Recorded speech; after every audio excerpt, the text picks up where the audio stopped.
Hi, this is Clayton Lust. This is History 1302. This is going to be Lecture 17, the Vietnam War. We're getting very close to the end for this semester. This topic today is one that is controversial for a lot of American scholars. It's controversial in American society. The Vietnam War is a moment in the 1960s, particularly, that historians refer to often as logjam moments, where there are a number of problems that accumulate, and society seems to be utterly incapable of resolving those issues. And we just talked about, in the previous lecture, we just talked about one of them, the so-called civil rights movement, which, as we talked about, is more than just one movement. We've got the Cold War going on. We're going to see Vietnam be one of those huge traumas of this era. In order to see the social change that's going to happen and where the social change is going to come, the Vietnam War is going to play a huge role in all of that. It is one of the logs in that so-called log jam moment of the 1960s. Now, the Vietnam War is the only unambiguous defeat in American military history. Despite tremendous military and technological supremacy, the United States lost 58,000 plus lives. There were at least 2 million Vietnamese who lost their lives. And in the end, what the failure in Vietnam was the failure by the United States to protect, and preserve the U.S. created government in southern Vietnam. No war that the United States has ever been involved in has so divided this country, and many of these divisions have yet to heal. Ronald Reagan, when he was president, referred to the Vietnam War as a so-called noble crusade, and he claimed that the defeat in Vietnam was not a military loss, but it was a loss that was due to quote unquote enemies from within. Reagan blamed American loss on anti-war journalists, anti-war advocates, and anti-war protesters. But critics have a very different position on the war than people like President Reagan did. The war, they argued, was not just a disastrous mistake from a policy standpoint. It was an immoral action in the first place. The United States, as they pointed out, created an incredibly corrupt and exceptionally unpopular government at home in South Vietnam.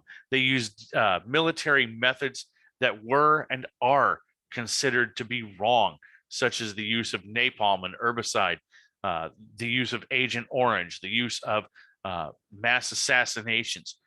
These were and are still considered wrong, and the United States used a lot of these types of methods. That's the argument toward the immorality of this war. For many people in the United States, particularly youth, it was the radicalizing moment for them. In the 1960s, many people point to the Vietnam War as the moment that radicalized them. And for those of you who are wondering, well, did the Vietnam War do it, or did the civil rights movement do it? As we're going to see, there is a lot of confluence between the Vietnam War and the civil rights movement. So it's certainly easy to imagine that a lot of people, a lot of currents in the United States in the 1960s could have pointed to one or the other and said, you can't talk about one without talking about the other. This war wound up spreading drugs. It spread a sense of cynicism.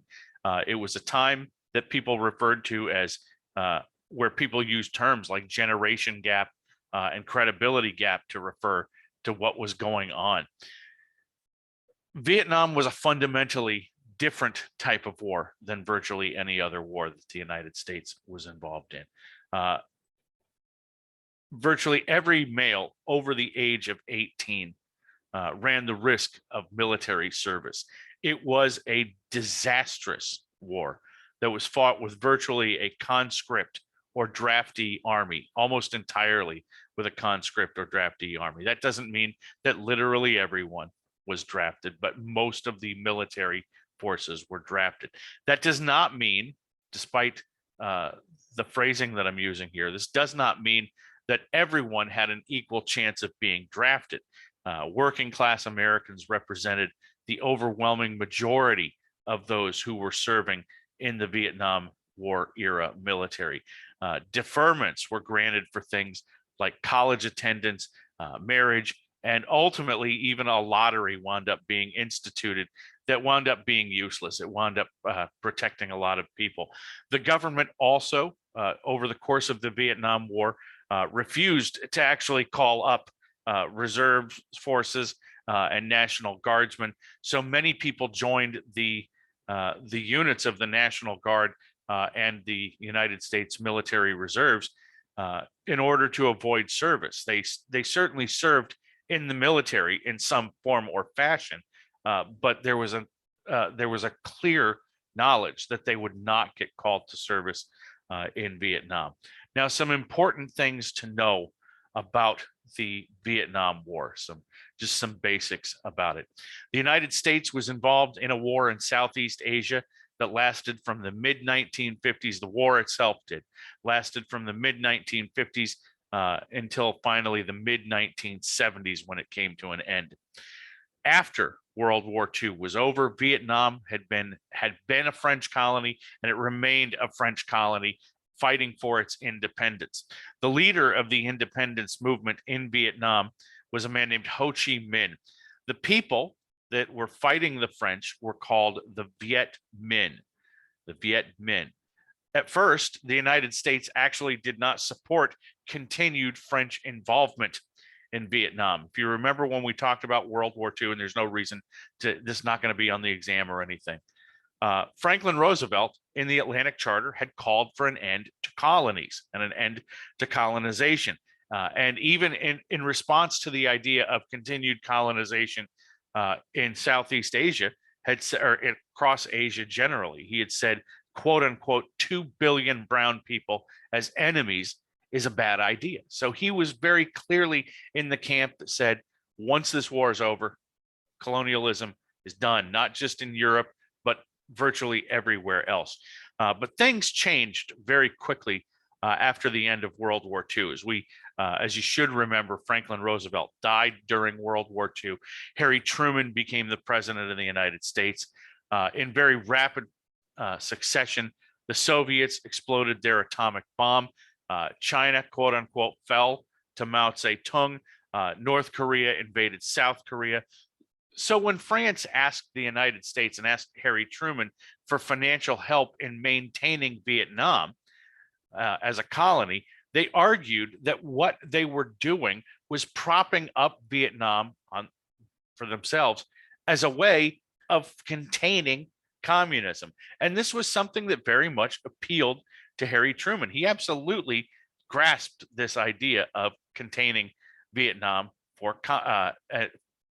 as a way of keeping it safe from communism and keeping communism at bay. So China falling, the United States involvement in Korea, all of this stuff plays a major role in why the United States is willing to support France. As they saw it, Vietnam is a potential domino, and once that domino falls, it's just that much more quickly that other dominoes are going to start falling until the last domino gets to the United States.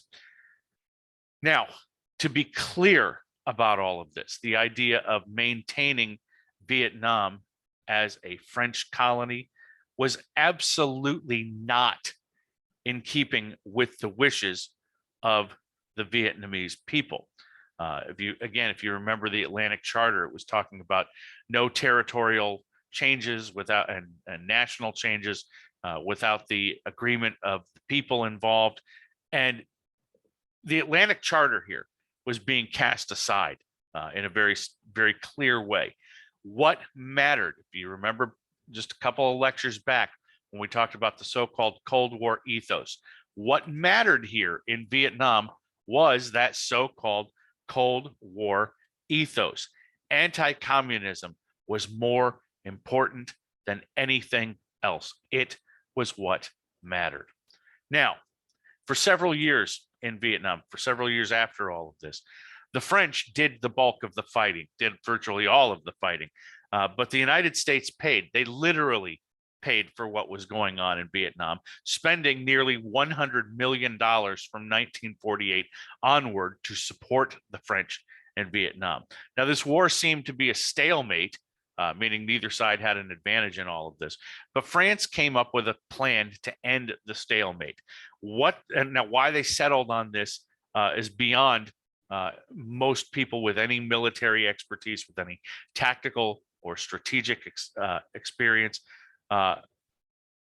other than to say, plain and simple, racism led the French to believe that this would actually work.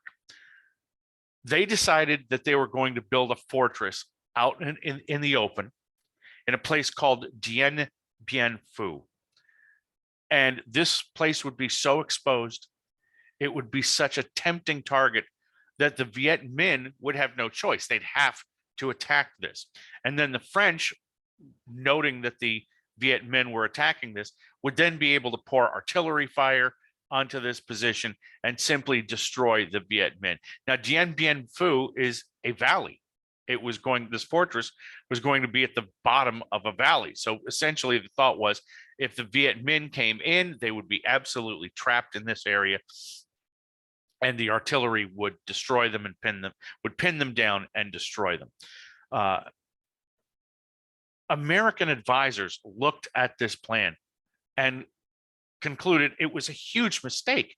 They told the French, this is a disaster waiting to happen. They pointed out that this positioning, the way it was, if artillery fire rains down into this valley, not only are you getting the Viet Minh, but your own forces are susceptible to an artillery attack. American advisors literally asked the French, what happens if the Viet Minh get artillery?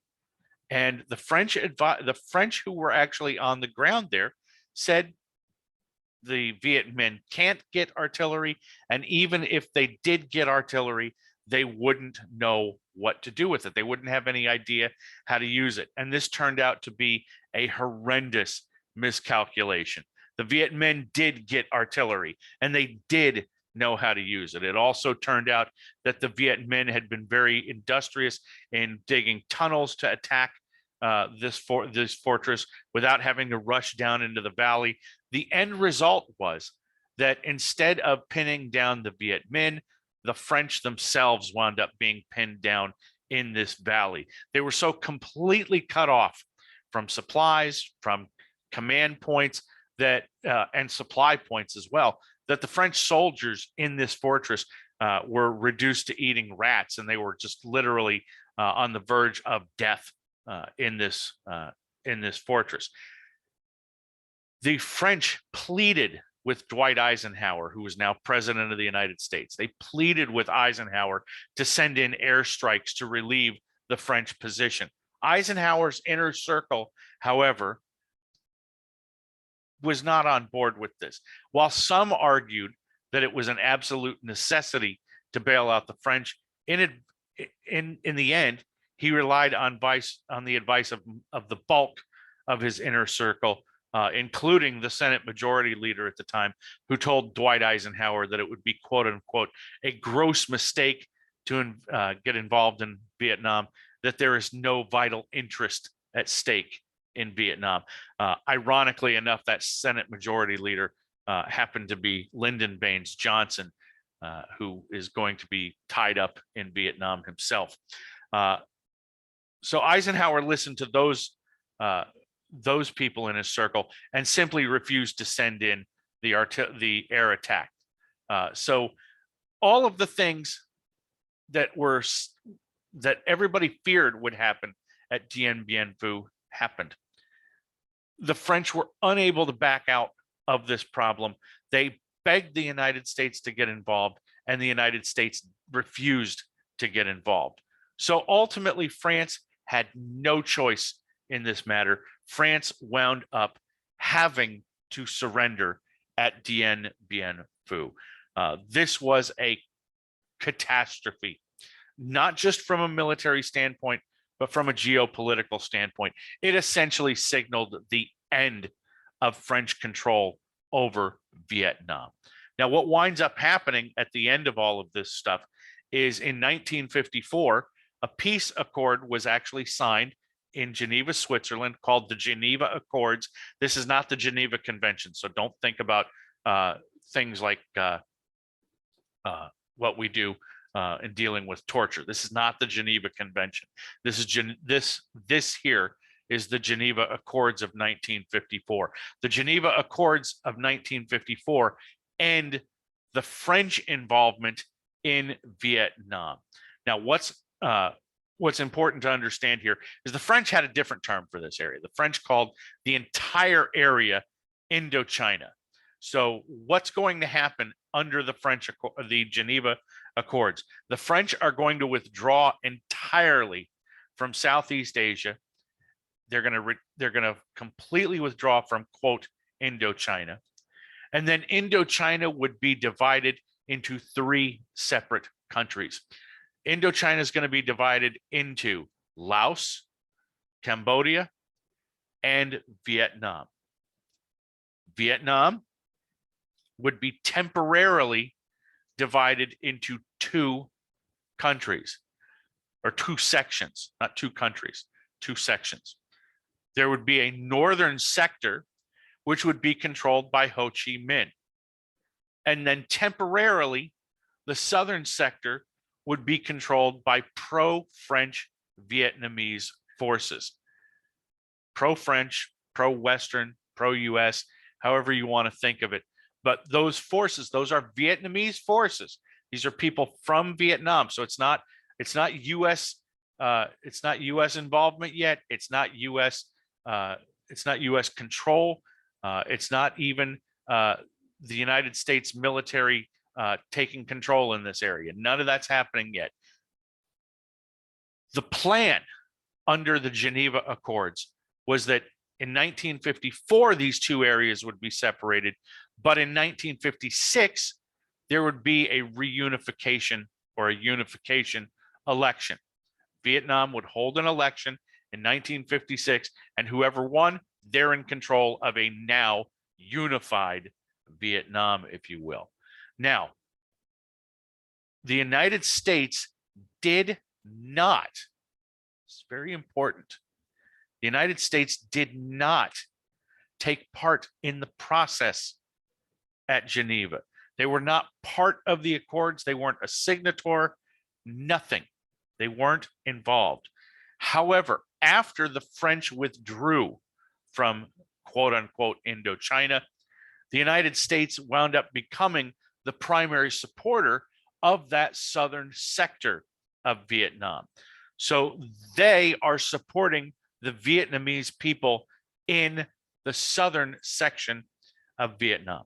Now, they're supposed to, according to the Geneva Accords, there's supposed to be an election in 1956, and the time comes for that election.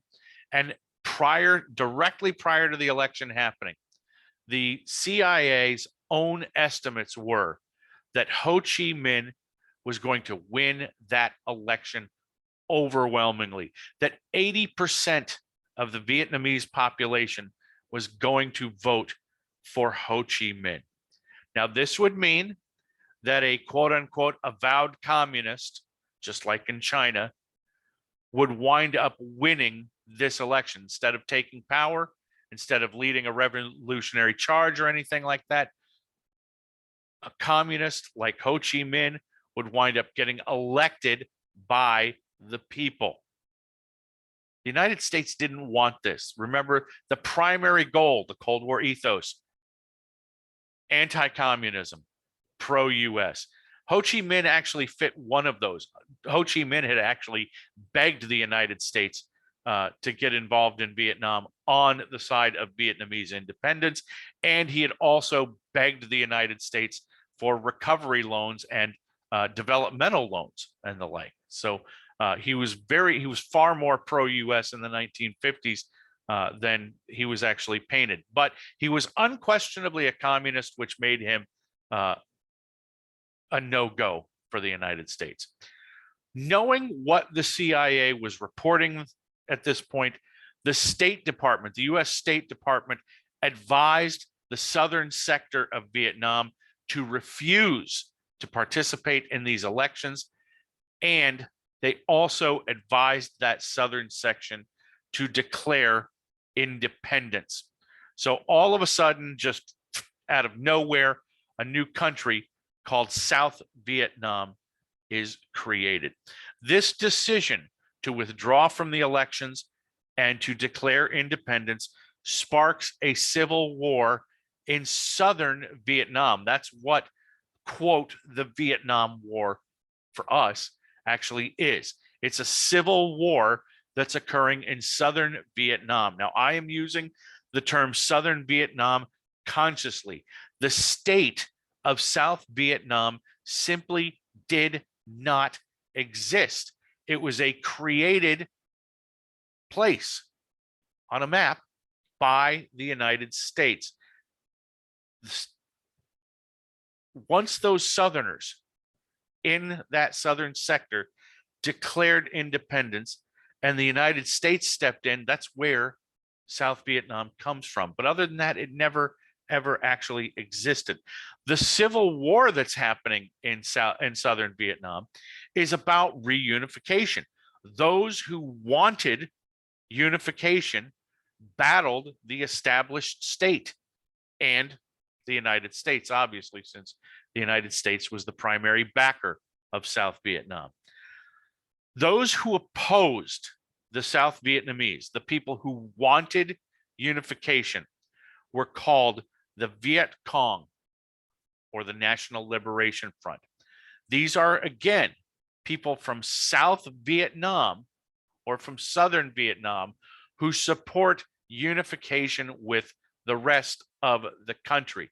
It's not until much later that quote unquote North Vietnam actually gets involved in all of this stuff and what's going on in Southern Vietnam. Now, this is going to turn into a very ugly contest in terms of civil war. The big problem for a lot of people in Southern Vietnam was that most of them were actually Buddhists, and the government was dominated by Catholics. The regime, the South Vietnamese regime, was run by a French-educated Vietnamese man named Ngo Dinh Diem. He was pro-French. He was a member of the elite.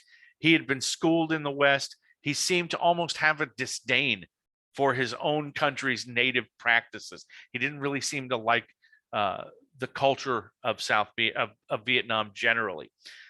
Most Vietnamese, of course, spoke Vietnamese, but the government, which was comprised primarily of Diem's family, spoke French. The point of this is that the roots of the protest, the roots of the civil war in quote unquote South Vietnam, were not just political. There was obviously political, but there were religious, there were ethnic ties, there were questions about ties to the West. So this was a problem. This was a bigger problem than just some question about unification and an election. But it's fair to point out here as well that just like when we talked about China, Ho Chi Minh was seen as a nationalist. He was seen as kind of favoring a quote unquote pan-Vietnamese idea that Vietnam should be for Vietnamese people. All of the resources in Vietnam should benefit the Vietnamese people. Ho Chi Minh had been the guy who led the forces and led the political cause in defeating the French, while the South Vietnamese leaders were looked at as collaborators. So a lot of people, even in South Vietnam, didn't have much use for Diem.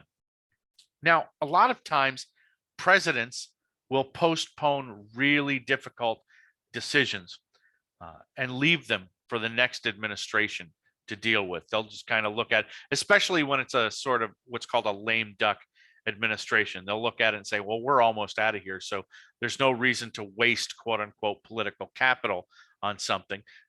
So we're going to just kind of stay out, and we'll just let the next regime handle this. And that's pretty much what Dwight Eisenhower did in the case of Vietnam. John F. Kennedy assumed the presidency and did far more to increase the United States presence in Vietnam than anyone. If you've ever seen the movie JFK by Oliver Stone, one of the touchstones for Oliver Stone is that JFK got assassinated because he was trying to de-escalate the fight in Vietnam, that it had already been escalated out of control before JFK got in, and Kennedy was just trying to get us, quote, get us out, and it got him killed. And I'm going to flat out tell you that that is utter nonsense. Oliver Stone, great filmmaker. I respect his work as a filmmaker immensely, but in terms of being a historian, he is a terrible historian. He's utterly full of it. JFK did more to escalate this war than any other president. JFK was the youngest man ever elected to the presidency. He was kind of a World War II hero. His PT boat had been sunk and then he swam to safety, but he was viewed, even at the time, even in his own lifetime, he was not viewed as a particularly strong leader. Now, he wanted to be a strong leader. He wanted to be perceived as a strong leader, but he had been publicly and personally bullied by the Soviet premier, Nikita Khrushchev. So one of the things that Kennedy wanted to show was that he was tough and that he was not weak, particularly when it came to communism. So he was constantly looking to kind of prove himself. And the first place that he tries to do this, to try to prove that he's actually not weak on all of this stuff, is in Cuba. In 1959, Fidel Castro had overthrown the United States-backed government in Cuba. In response to that, the United States wound up imposing a trade embargo. So Castro, in response to that, wound up nationalizing all of the United States, or all of the American businesses that were operating in Cuba. Now, nationalization, remember, it's very simple. Government takes control of these industries and they operate them for the benefit of the state. So the United States, after all of this stuff, began actively organizing schemes to try to overthrow Fidel Castro. The first was organized under Eisenhower. Eisenhower organized it, but it was implemented by President Kennedy. The CIA trained thousands of Cuban dissidents. The training, incidentally, was done by a man named E. Howard Hunt, who would later instigate something called the Watergate break-in. The CIA told Kennedy that no more than 1/3 of the Cuban population actually supported Fidel Castro. So what this thing that they're organizing, which wound up being called the Bay of Pigs assault, because it happened, as you can see on the map, in an area in the southern part of the island called the Bay of Pigs. He said the CIA told him, once you get in there with this group of dissidents and you take control of this area, the bulk of the Cubans will then spring into action in support of this invasion by these dissidents. So the United States trained about 1,500 of these people, and they almost immediately, as soon as they got into the Bay of Pigs, they were met by Castro's forces. They were surrounded and utterly destroyed. The CIA begged Kennedy to send in air support to start bombing in Cuba to rescue this dissident force. But Kennedy believed that he'd been lied to by the CIA, so he simply refused to send any more assistance into trying to overthrow Castro in this regard, using the Bay of Pigs.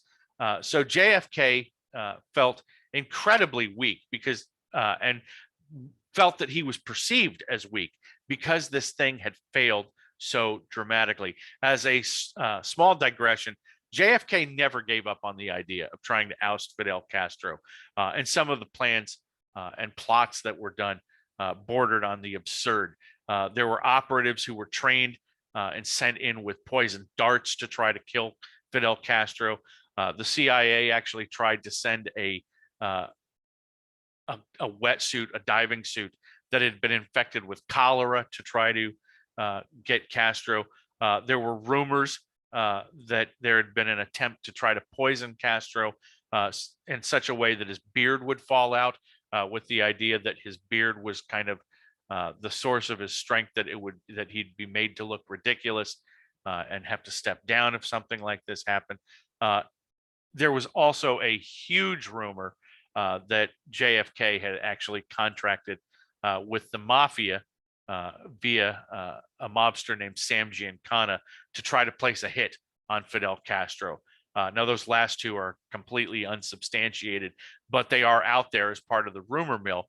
There's no shortage, as you can probably imagine, there's no shortage of rumors and conspiracy and oddball ideas when it comes to John Kennedy, when it comes to Cuba and all of this sort of stuff. So JFK is in this position where he feels he is weak. He has to prove that he's strong, and Vietnam really fits the bill for him, especially after the so-called Cuban Missile Crisis of 1961. The United States discovered Soviet missile installations in Cuba. Kennedy went on television and showed these locations to the American people, and literally the argument was these are weapons that are trained at the United States, or sites that are trained at the United States, and the Soviets could launch missiles at us from 90 miles away. A couple of the things that Kennedy didn't talk about in these television addresses was that the United States also had missiles kind of like this pointed at the Soviet Union in Turkey, and as quickly as the United States announced a blockade of Cuba, the Soviets announced that they were going to come into Cuba and make sure that Cuba was protected and those missile sites were protected. This is what kicked off this near misunderstanding this misunderstanding that nearly wound up becoming a full-blown nuclear crisis in terms of nuclear weapons being launched. It was averted at the last moment, but because it had resulted in so many miscommunications and the like,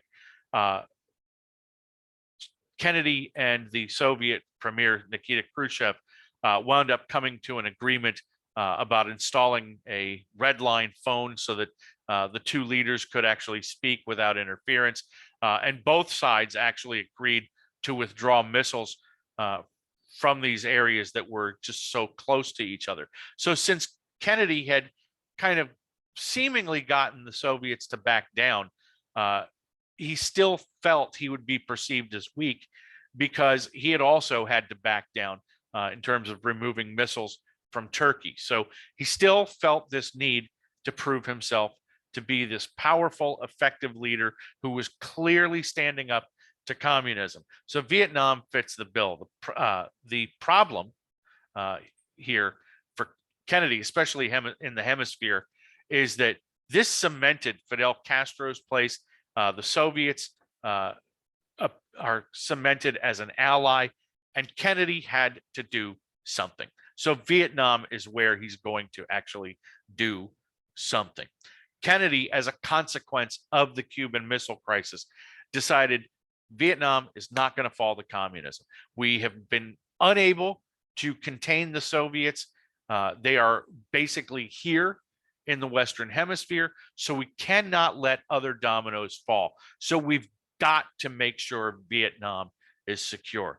It's with that in mind that Kennedy winds up providing and signing off on providing fighter jets to the South Vietnamese army and military, bombers, herbicides like napalm. He also sends literally thousands of quote unquote advisors into South Vietnam. Now, the idea behind these advisors is they would tell the South Vietnamese military the most strategically important targets. They'd sit down with them and lay out what strategy was. lay out tactical plans and the like. But the South Vietnamese would be the ones carrying out the tasks. But as it played out, it was these heavily armed advisors by the United States who are the ones who are going to start carrying out the missions.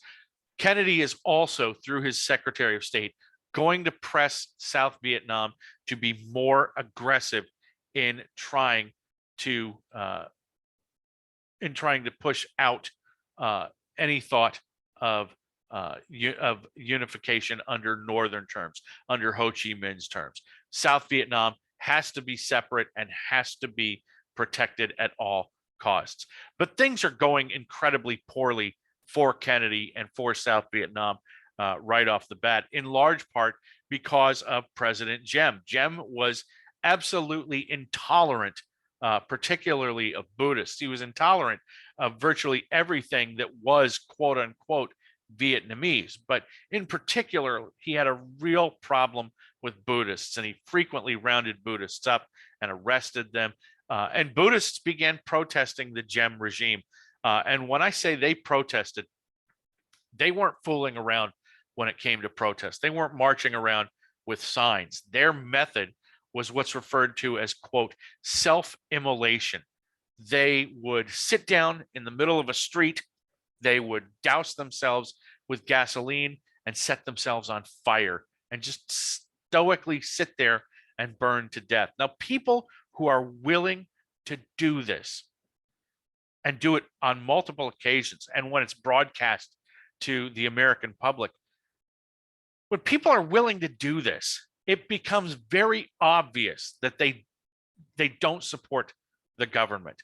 And it becomes glaringly obvious to the State Department that Diem does not have the support of the people anymore. When people are willing to do that, what you see on the screen here, it's very clear that the people are not on his side.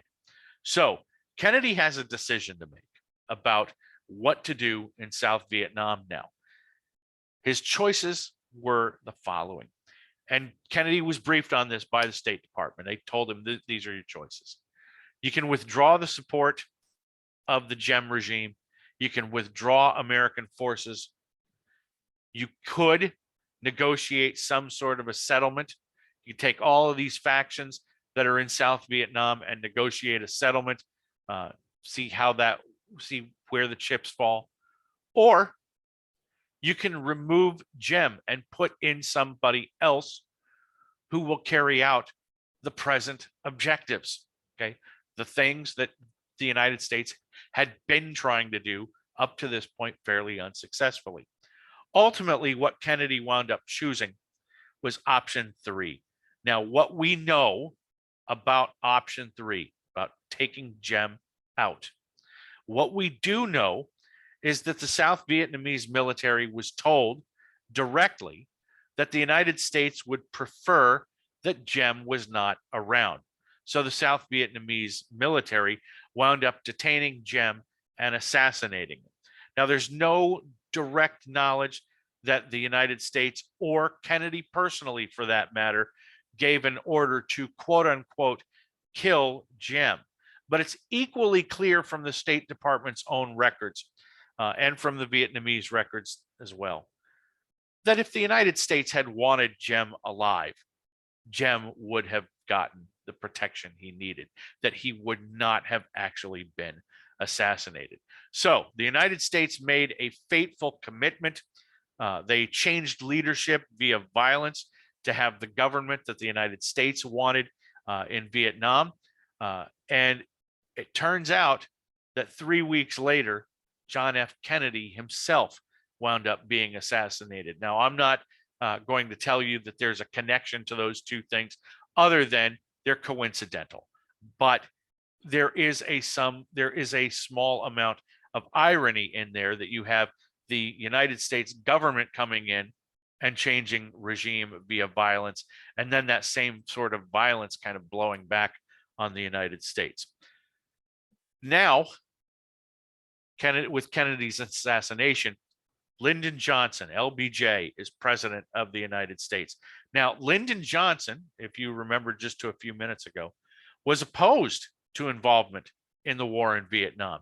He wanted, and for what it was worth, Johnson also wanted nothing to do with foreign policy. He was the type of guy, when he ran for president in 1960, he ran for president on a domestically oriented agenda. He was not heavy on foreign policy. He wanted to be a president along the lines of Franklin Roosevelt. And in our last lecture, we're going to talk about his plans to create another sort of quote unquote New Deal. However, Johnson was also of the mind that he could not afford to actually lose a war. If he lost this war in Vietnam, he would not get his domestic agenda passed. Congress would never give it to him.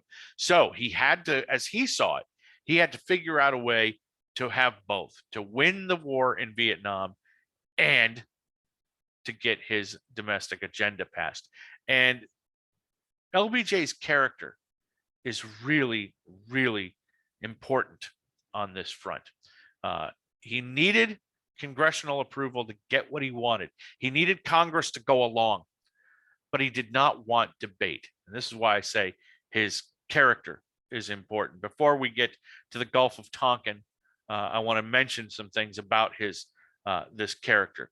To be president of the United States, you absolutely have to be an ambitious person. You cannot lack in ambition and win the presidency. The most recent presidents have all had a few common characteristics. They've had fathers who, many of them, not all of them, have had fathers who were failures or alcoholics or who were dead. LBJ, Lyndon Johnson, had ambition in spades, but he was also an incredibly flawed person. There's a reason why one biographer entitled his work on Lyndon Johnson, quote, flawed giant. One of those flaws was that Johnson was a born liar. He went to Southwest Texas State, and he had wanted to be president of the student body. And there he stole his first election, stuffing the ballot box in order to win. He also was well aware that if he wanted to be president early on in his political career, he figured out that if he wanted to be president, which he did, he wanted to be president. If he wanted to do this, he needed a military medal. So he joined the military, wound up going on a half-hour flight over Southeast Asia, a combat sortie, as they're called. And just like that, he got his medal. He also claimed to have a great grandfather who died in the Alamo. That's absolutely not true. There's no connection between Johnson and the Alamo. But he absolutely thought of himself as a true Texan, and Texans don't lose. So just like Kennedy, on some level, Johnson's ego is at stake. He believed that JFK had wanted victory in Vietnam. Now, this idea of appealing to Kennedy's legacy with voters, with congressmen, with the public, this could pay off in important ways. Johnson very clearly argued that a civil rights agenda was part of Kennedy's legacy. So even though Kennedy is the one who proposed the bulk of the Civil Rights Act of 1964, which we talked about in the last lecture, Johnson was responsible, now that he's president, shepherding it through and getting it through Congress and twisting the arms and getting the votes for it. And he very consciously appealed to JFK's legacy. So it could pay off for him to do that. So he took that and applied it to foreign policy as well.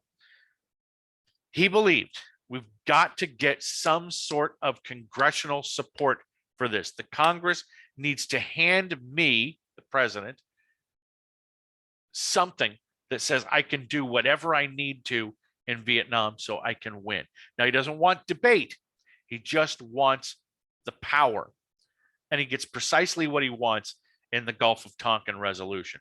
In July of 1964, an American battleship, the USS Maddox, was, according to Johnson, attacked off the coast of South Vietnam at a place called the Gulf of Tonkin. Johnson, went to Congress and asked for permission to retaliate for this attack on the Maddox. Now, Congress asked very clearly whether the Maddox was in international waters. They asked whether the Maddox had done anything to provoke the North Vietnamese, and Johnson lied. He flat out lied. He said the Maddox was not in these international waters, when in fact the Maddox was in was in North Vietnamese waters at the time. So they had in every way acted in a provocative manner. They were also attacking PT boats, which again, in every way, a provocative manner. But Congress believed Johnson, and in doing so, Congress voted to give Johnson this Gulf of Tonkin resolution. The Gulf of Tonkin resolution, Congress voted overwhelmingly to give Johnson the power to use, quote, all necessary measures in order to deal with the crisis in Vietnam. So Johnson gets handed a blank check, to do whatever he needs to do in Vietnam. It's entirely based on lies, but it's a blank check. And this is the only thing Congress ever does in terms of the Vietnam War, to give the president the authority to do anything. There's no declaration of war. There's no congressional approval of the use of force. None of this stuff. Congress gives Johnson the Tonkin Gulf resolution, and that's it. In the immediate aftermath of the Gulf of Tonkin resolution, Johnson ordered airstrikes into North Vietnam. Now, meanwhile, as all of this is going on, the Defense Department personnel was sort of conducting a sort of war games to see how a larger war, an escalation, would actually play out. And according to the Pentagon, this was going to go badly. Vietnam had a rapidly growing population. 200,000 people, 200,000 young men were turning 18 every single year in Vietnam.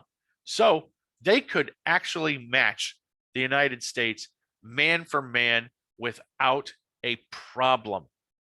In short, planners told President Johnson that if he escalated the war, it would not make a difference. And it turned out to be right. They turned out to be correct. Why? Why were they correct? Well, first, very simply, the United States was fighting a very highly determined enemy, one that was committed to victory, irrespective of cost. For the Viet Cong and for later for the North Vietnamese, there simply was not a price to pay that was quote unquote too high for victory. 2 million Vietnamese are going to die over the course of the Vietnam War. And the Vietnamese were still willing to fight the United States. It made virtually no difference. Now, Johnson assumed that the United States felt the same way, and he was dramatically wrong on that front. He believed the United States was willing to pay the price, and it turned out that 58,000 Americans was way too heavy a price, that Americans wanted out. So American policymakers grossly underestimated the Vietnamese resolve and grossly overestimated the American public's resolve in this fight. Now, the United States also assumed that most people in South Vietnam wanted a pro-American government, but this also turned out to be a miscalculation. Most actually opposed the United States-backed government. The United States assumed that the United States would never be looked at as a colonial power the same way the French were perceived. And yet, that's exactly what happened in Vietnam. The United States wound up being perceived as the colonial power. And then on top of this, American soldiers who were fighting in Vietnam had a very difficult task ahead of them. they had a very hard time telling friend from foe. The adversary in this case fought, for the most part, under guerrilla circumstances. They seldom wore uniforms, and this created a circumstance where American soldiers had a hard time figuring out exactly who are we fighting. Literally, who are we fighting? Are these people simply villagers, or are they fighters? Who knows? Because in guerrilla warfare, when you're doing these quick strikes and melting back into the populace, the whole point is that you blend in. So American soldiers had a very difficult time in fighting in Vietnam. Now, the big question with all of this is, could the United States win? Could they have won in Vietnam? And the answer is a qualified maybe. Okay. What's clear is that the United States' strategy in fighting in Vietnam, their strategy to win, was gradual escalation, and that was not going to work. Now, two ideas guided gradual escalation, and you can see what I mean by gradual escalation. You just look at the troop numbers, in the official troop numbers in June of 1965 compared to the end of 1968. Okay, the numbers of American forces committed to Vietnam just gradually increase and increase and increase until you see here at the end of 1968, it's leveled off. It's stopped. Two ideas guided gradual escalation. The first was that there was a fear that an immediate escalation would lead to the Soviets and the Chinese getting involved militarily in Vietnam. If the United States went, I'm going to go back to that slide for a second here. If the United States went from almost nothing to 537,000, the State Department and the Defense Department were very worried that China and the Soviet Union and, or one or the other, maybe both, would actually intervene. Additionally, Johnson truly believed that by gradually escalating, by ramping up slowly, this would convince the North Vietnamese of American resolve and American might, and that they would then come to the negotiating table. Now, something else is clear here too. The United States absolutely needed, in the case of Vietnam, they flat out, they could not underestimate the enemy. That is an absolute given. You cannot underestimate the enemy. And the United States did. They absolutely did in Vietnam. The United States underestimated the savvy of the North Vietnamese. They underestimated Vietnamese ruthlessness on both the South Vietnam side and the North Vietnam side. They also underestimated the commitment to victory in this case. North Vietnam's leadership, for example, killed thousands of village leaders in order to intimidate the population into supporting them, and it worked. It absolutely worked. These people switched allegiances. They refused to support the United States. Policymakers in the United States overestimated the power of U.S. weaponry. It simply didn't work the way American policymakers believed it would. Some of the tactics that were used in the Vietnam War were holdovers from World War II. The tactical leaders believed that they could simply come in to Vietnam and carpet bomb areas, that they could saturation bomb areas. What they didn't count on was that the amount of tree coverage and foliage in Vietnam wound up providing a lot of cover for the damage. A lot of these bombs exploded, and I'm not going to say harmlessly, but they exploded over tree limbs, doing the bulk of their damage to foliage as opposed to tactical and strategic targets. They didn't do the damage that they were intended to actually do. On top of that, the North Vietnamese captured lots and lots of armaments. So while the United States did, at the start of the war, have a clear technological advantage, that wound up being overstated because a lot of that technology winds up in the hands of the North Vietnamese.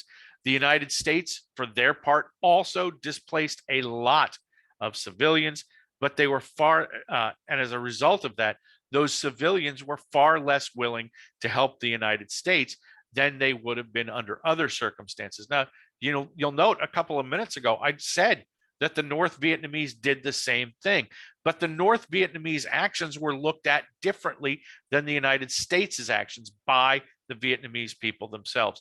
The Vietnamese looked at this as a necessary tactic to create national unity, that these people were people who were supporting the United States, and we couldn't have that. So it's important to get national unity together here. The United States was looked at as destroying that national unity and serving American interests only. So the Vietnamese, as odd as this sounds, were willing to put up with this from the North Vietnamese, but they weren't necessarily willing to put up with it from the United States.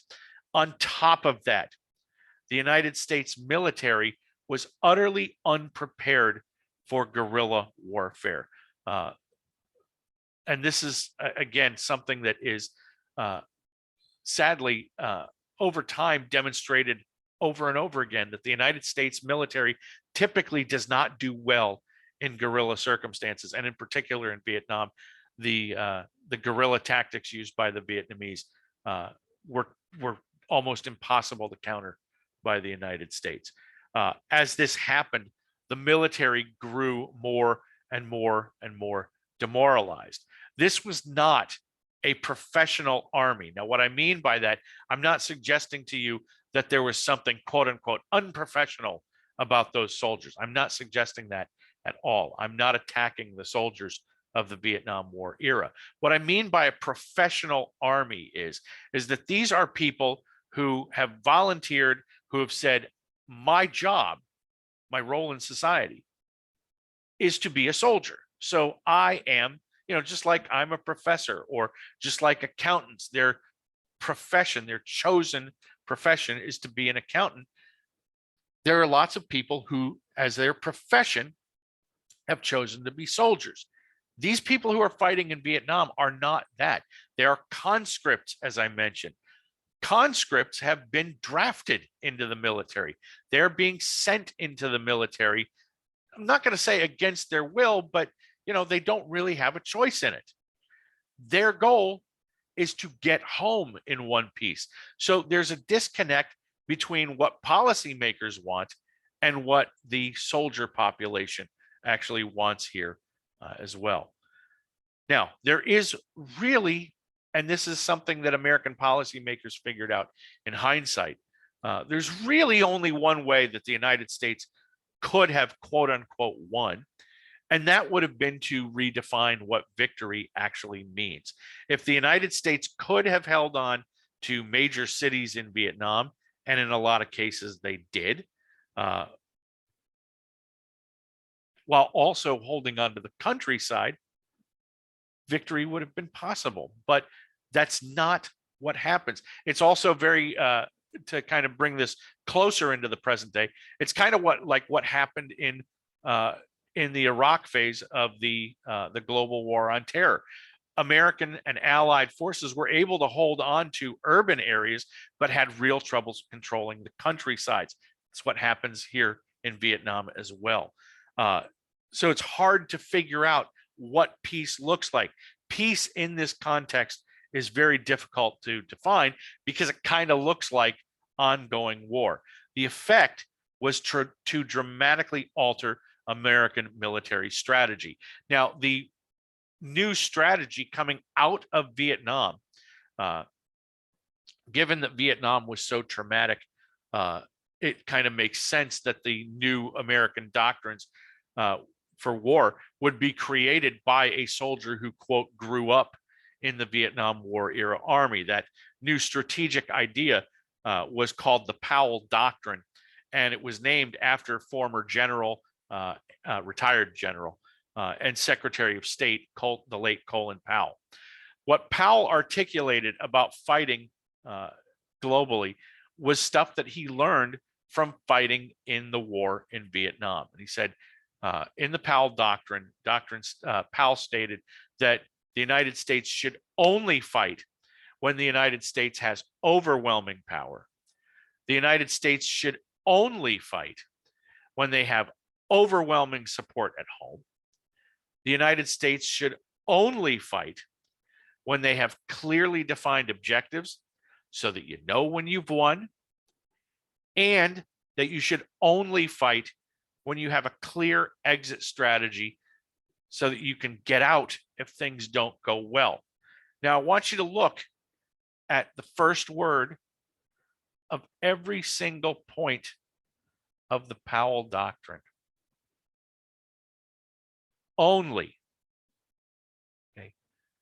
This isn't a fight if you've got 3 out of the 4, or if you've got half of this, or if you have, 3 out of 4, let's say you've got the overwhelming power, you've got clearly defined objectives, you've got an exit strategy, but you've got lukewarm support. You don't fight under those circumstances. According to Powell, you fight abroad only if all of these objectives are present, or if all of these things are present. This is a direct consequence of having fought in the Vietnam War. Powell was very clear that we should not engage in an untenable circumstance. And that's what happened in Vietnam. The United States didn't have close to any of these. And again, to drag this to closer to the present, part of what frustrated Colin Powell when he was the Secretary of State, especially with the global war on terror, was he kept pointing out, and this is why he resigned in the second Bush administration, or in part why he resigned. The United States did not have all 4 of these throughout the Iraq phase of the global war on terror. As support dwindled for what the United States was doing, Powell was saying, look, we've got to figure out a way out. And then it became fairly clear that the United States didn't have an exit strategy, which meant that multiple parts of the Powell Doctrine had been thrown out. So Powell became frustrated. I'm not going to tell you that Powell said, do it my way or quit. What I am telling you is that Colin Powell became frustrated over all of this. And it was because of his involvement in the Vietnam War era. We're going to tie a bow around this semester and around the Vietnam War with our last lecture, the Vietnam War in the 1970s. So that will be in the next lecture. Stay tuned for lecture 18.